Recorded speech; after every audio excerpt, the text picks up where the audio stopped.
Director Sampath Nandi కథ, అశోక్ తేజ దర్శకత్వంలో తెరకెక్కిన ఓదెల రైల్వే స్టేషన్ మంచి హిట్ అవడంతో దానికి సీక్వెల్గా ఓదెల 2 తెరకెక్కిస్తున్నారు. ఈ సినిమాలో మిల్కీ బ్యూటీ తమన్నా అఘోరాగా కనిపించబోతోంది. హెబా పటేల్, వశిష్ఠ సింహ, మురళీ శర్మ, శ్రీకాంత్ అయ్యంగార్ పలువురు కీలక పాత్రల్లో నటిస్తున్నారు. మధు క్రియేషన్స్ బ్యానర్పై మధు నిర్మాణంలో ఈ సినిమా భారీగా తెరకెక్కుతోంది. తాజాగా ఓదెల 2 ట్రైలర్ రిలీజ్ చేశారు.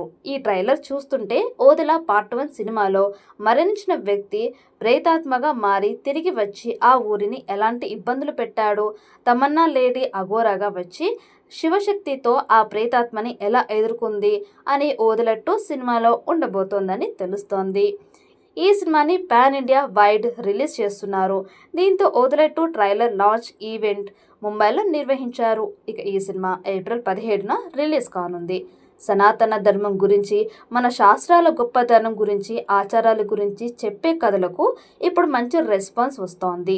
కాంతార, కార్తికేయ 2, అఖండ ఇవన్నీ ఈ తరహా కథలే. ఇప్పుడు ఓదెల 2 కూడా ఈ జాబితాలో చేరడానికి సిద్ధంగా ఉంది. తమన్నా ప్రధాన పాత్ర పోషించిన సినిమా ఇది. సంపత్ నంది ఈ చిత్రానికి కర్త, కర్మ, క్రియ. దర్శకుడు ఆయన కాకపోయినా ఇది సంపత్ నంది సినిమాగానే చలామణి అవుతోంది.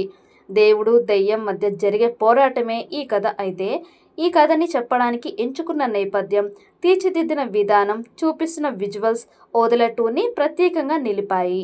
ఇటీవల వచ్చిన టీజర్తో ఓదెల 2కి మార్కెట్ ఓపెన్ అయింది. సినిమా విడుదలకు ముందే బిజినెస్ క్లోజ్ అవ్వడానికి, నిర్మాతకు టేబుల్ ప్రాఫిట్ తగ్గడానికి ఆ టీజర్ చాలా ఉపయోగపడింది. ఇప్పుడు ట్రైలర్ వదిలారు. ఈ జనరేషన్కు తగ్గట్టు ఇప్పటి సాంకేతికతని వాడుకొని తీర్చిదిద్దితే ఎలా ఉంటుందో ఈ ట్రైలర్ అలా ఉంది. ఓ దుష్టశక్తిని, శివ భక్తురాలికి మధ్య జరిగే పోరాటం ఈ కథ. అడుగడుగునా విజువల్స్ ఆకట్టుకున్నాయి.